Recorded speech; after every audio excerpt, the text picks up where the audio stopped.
Ibn Uthejmini rahimahullah kur e komenton këtë hadith e përmend një çështje shumë më rëndësi, e që me të vërtetë edhe mua sot më ka bë përshtypje edhe kam mendu gjatë rreth kësaj analize që i ka bë ky hoxhi i madh kësaj pjesë të hadithit.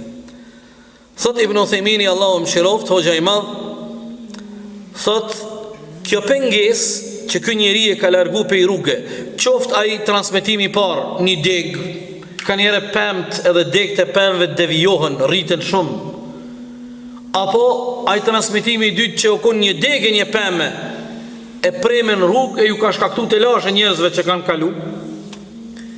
Thot kjo u kon një pengesë fizike. Vazhdon hoxha, thot krahas pengesave fizike ka dhe pengesa abstrakte që nuk shihen edhe nuk preken, por ndonjëherë janë më të dëmshme se pengesat fizike. Për shembull, ideologji e propaganda të ndryshme, ideologji që i devijojnë e i lajthitin njerëzit, duke i largu nga rruga e Allahut, duke i largu nga rruga e Islamit, duke i largu nga rrugë që janë të dëshmuara në traditën tonë, në edukatën që kemi përcjell gjenerat mas gjenerate prej babgjyshave dhe prindërve tonë. Ku ta diune? Këto lloj pengesa janë më të dëmshme se një degë, një pemë e cila u shkakton pengesë njerëzve me qarkullu lirshëm, apo çfarë do lloj pengese. Prandaj sa rëndësi të madhe ka njerëzit, ti dhe unë me kontribu.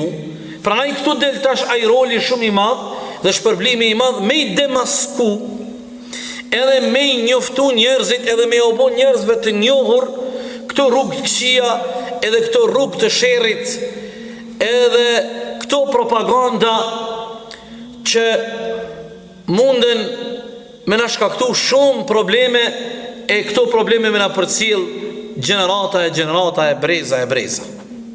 Prandaj kjo është shumë më rëndësi me e kuptu, dhe nëse tani po vim te ajo që është, si me thonë, qërshia mbi tort.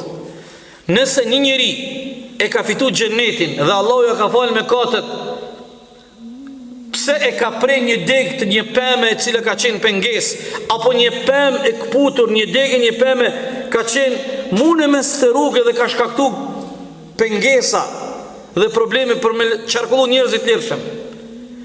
Nëse për një veprim që, po them kushtimisht, nuk qenë ka shumë me pesh, por në mendoj çka shpërblen Allahu nëse ti ki me i shpëtu njerëzit për i zjarrit xhenemit.